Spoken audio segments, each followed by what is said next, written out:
Hello dear students and dear friends, जैसा कि आप सभी जानते हैं मेरा नाम आदित्य वाली है और मैं केमिस्ट्री का लेक्चरर हूं। और आज मैं साइंस का बड़ा ही इम्पोर्टेंट टॉपिक लेके आया हूं। टॉपिक का नाम है ह्यूमन रेस्पिरेटरी सिस्टम। मैं आपको ये टॉपिक बड़े ही अच्छे से और ध्यान से समझाना चाहता हूं, तो देखिएगा। एक एक लाइन का मैं आपको अच्छे से बताऊँगा। In human beings air is taken into the body through the nostril.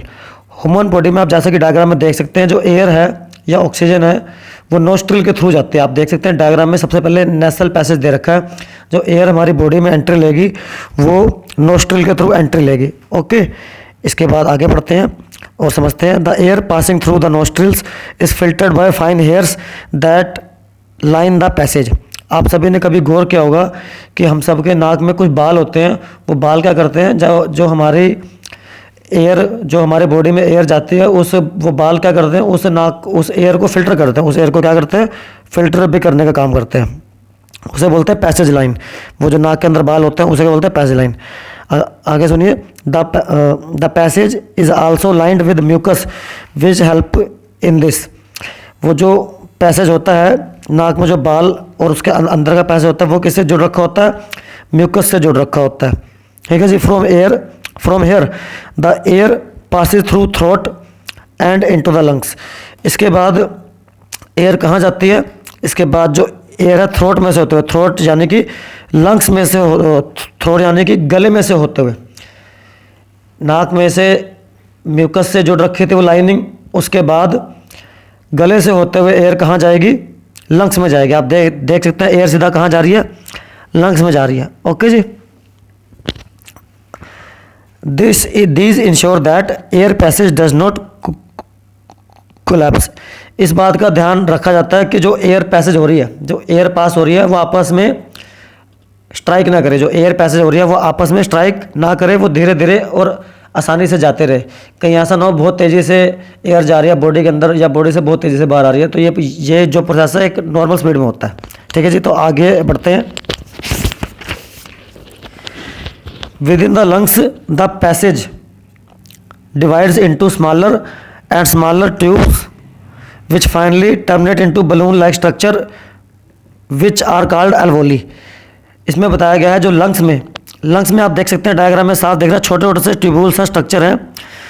Lungs के अंदर जो पैसेज है वो छोटे छोटे स्मॉलर छोटे छोटे अलग अलग टुकड़ों में बट रखा होता है, जो लास्ट में जाके एक बलून लाइक स्ट्रक्चर बनाता है। क्या बनाता है, बलून लाइक स्ट्रक्चर।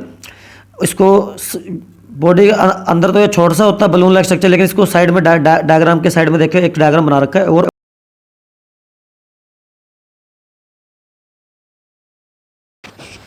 तो आइए हम इसे आगे समझते हैं। ये जो आप देख सकते हैं डायग्राम में, लंग्स के अंदर जो छोटे छोटे से स्ट्रक्चर होते हैं इन्हें बोलते हैं एल्वोली। क्या बोलते हैं इन्हें, एल्वोली। ग्रीक लैंग्वेज में इसे एल्वोलस भी बोलते हैं।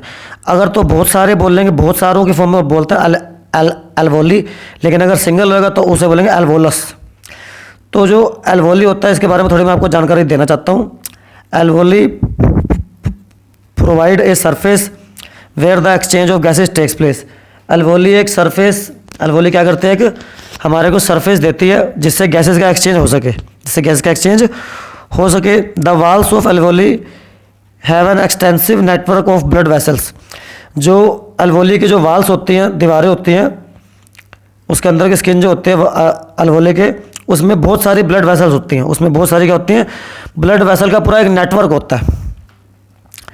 As we seen earlier when we breathe in we lift our ribs. जब हम सांस लेते हैं, आप सांस लेके देख सकते हैं, जब हम सांस लेते हैं तो क्या होता है, हमारे जो रिब्स हैं वो अंदर की ओर हो जाते हैं। जब हम नहीं, जो हमारे रिब्स हैं, रिब्स मतलब जो हमारे छाती का सिरा होता है वो फूल जाता है जब हम सांस लेते हैं, क्योंकि एयर हमारी बॉडी में आती है। तो सांस लेने से हमारा जो छाती का हिस्सा है, पिंजरा जिसे बोलते हैं, वो फूल जाता है क्योंकि उसके अंदर एयर भर जाती है। और डायफ्राम भी फूल जाता है। Chest cavity becomes larger as a result. और जो चेस्ट कैविटी है, चेस्ट के अंदर का हिस्सा, वो क्या हो जाता है, बड़ा हो जाता है। होता है ना ऐसा जब हम सांस लेते हैं तो। ठीक है जी। उसके बाद यहाँ बताया गया है, because of this air is sucked into the lung. इस वजह से एयर, लंग्स जो होते हैं वो एयर को अपने आप में भर लेते हैं, सक करते हैं। एंड फिल्स द एक्सपेंडेड एल्वोली, और जो एल्वोली फैल गई है उसके अंदर एयर भरने का काम करता है, उसके अंदर एयर भरने का काम करता है। The blood brings carbon dioxide from the rest of the body. Blood क्या करता है, हमारी जो बची हुई बॉडी है, जो ब्लड है, ब्लड कार्बन डाइऑक्साइड लेके आता है बची हुई बॉडी में से। हमारी बॉडी में जो कार्बन डाइऑक्साइड इकट्ठे हुए हैं वो कौन लेके आता है, ब्लड लेके आता है, और उसे कहाँ पे डाल देता है, एल्वोली में। उसे कहाँ पे डाल देता है, एल्वोली में। And oxygen in the alveolar air is taken up by the blood. जो एयर अभी अभी या ऑक्सीजन अल्वोली में इकट्ठी हुई थी उसे ब्लड अपने साथ ले जाएगा और वहाँ पर कौन सी गैस छोड़ देगा, कार्बन डाइऑक्साइड गैस छोड़ देगा। अब जैसे ही दोबारा से बंदा उस, अब कार्बन डाइऑक्साइड ब्लड के थ्रू आ रही है, जब बंदा अपनी सांस छोड़ेगा तो इंसान की जो, ह्यूमन की जो नॉर्मल चेस्ट है वो चेस्ट नॉर्मल फॉर्म में आ जाएगी, वो चेस्ट क्या आ जाएगी, नॉर्मल फॉर्म में आ जाएगी। ओके जी, बात है क्लियर है। यहाँ लिखा है during the breathing cycle when air is taken in and let out lungs always contain a residual volume of air. इस प्रोसेस के दौरान,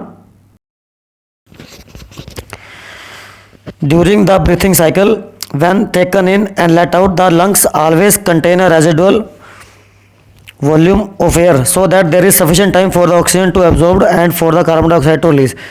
कहता है ब्रीथिंग साइकिल के दौरान, जब हम सांस लेते हैं, जो सांस लेने की एक साइकिल होता है, इस दौरान हमारे बॉडी के अंदर पहले से ही सफिशिएंट, हमारे बॉडी ने, हमारे ब्लड ने, हमारी बॉडी ने पहले से हमारे बॉडी के अंदर ऑक्सीजन का लेवल या कार्बन डाइऑक्साइड का लेवल मेंटेन करके रखा हुआ है, ताकि हर बार सांस लेने के लिए अगर थोड़ा सा टाइम लेट भी हो जाए या थोड़ा टाइम कम भी हो जाए तो सफिशिएंट टाइम हो, एक ब्रीथिंग साइकिल को सफिशिएंट टाइम मिल जाता है गैसेस के एक्सचेंज के लिए।